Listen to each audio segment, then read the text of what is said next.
നമ്മുടെ ഡെയിലി ലൈഫിൽ ഒരുപാട് കോംപ്ലിമെന്റ്സ് കേൾക്കാറുണ്ട്.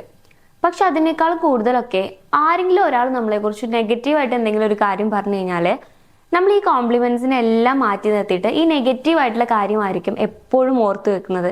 ശരിക്കും ഇതിന്റെ റീസൺ എന്താണെന്ന് നിങ്ങൾ ചിന്തിച്ചിട്ടുണ്ടോ? ഇതിൽ ഒന്നാമത്തെ കാര്യം, ഇത് നിങ്ങളുടെ ഐഡന്റിറ്റിയെ അറ്റാക്ക് ചെയ്യുന്നുണ്ട് എന്നുള്ളതാണ്.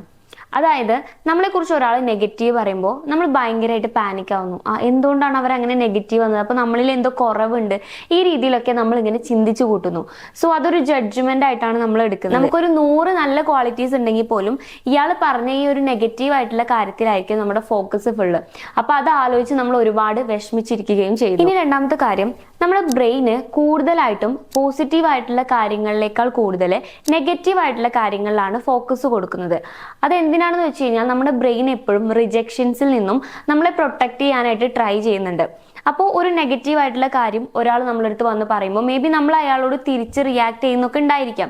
പക്ഷെ എങ്കിൽ പോലും നമ്മുടെ മൈൻഡിൽ നിന്ന് അത് പോവില്ല. നമ്മുടെ ബ്രെയിൻ അതിനെ ഇങ്ങനെ നമുക്ക് ഓർമ്മിപ്പിച്ച് തന്നുകൊണ്ടേയിരിക്കും. അപ്പൊ നമ്മൾ സ്വാഭാവികമായിട്ടും ഡിസ്റ്റർബ്ഡ് ആവും. ഇനി മൂന്നാമത്തെ കാര്യം, ഇൻസെക്യൂരിറ്റീസ് ഇല്ലാത്ത ആളുകൾ കുറവായിരിക്കും. പക്ഷെ അതിനെ നമ്മൾ ഒരു പരിധി വരെ കൺട്രോൾ ചെയ്ത് വെച്ചിരിക്കുകയായിരിക്കും. അപ്പൊ ഈ രീതിയിലുള്ള നെഗറ്റീവ് ആയിട്ടുള്ള കാര്യങ്ങൾ കേൾക്കുമ്പോൾ അത് നമ്മുടെ ഇൻസെക്യൂരിറ്റീസിനെ ട്രിഗർ ചെയ്യുന്നു.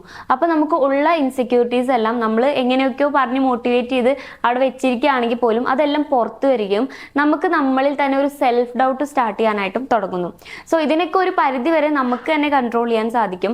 നമ്മൾ നമ്മളെ തന്നെ വിശ്വസിക്കുക, അതുപോലെ നമ്മുടെ കോൺഫിഡൻസ് ഒക്കെ ബൂസ്റ്റ് ചെയ്യാൻ ശ്രമിക്കാന്നുണ്ടെങ്കിൽ നമുക്ക് ഉറപ്പായിട്ടും ഇത്തരത്തിലുള്ള നെഗറ്റീവ്സ് ഒന്നും ഏൽക്കില്ല.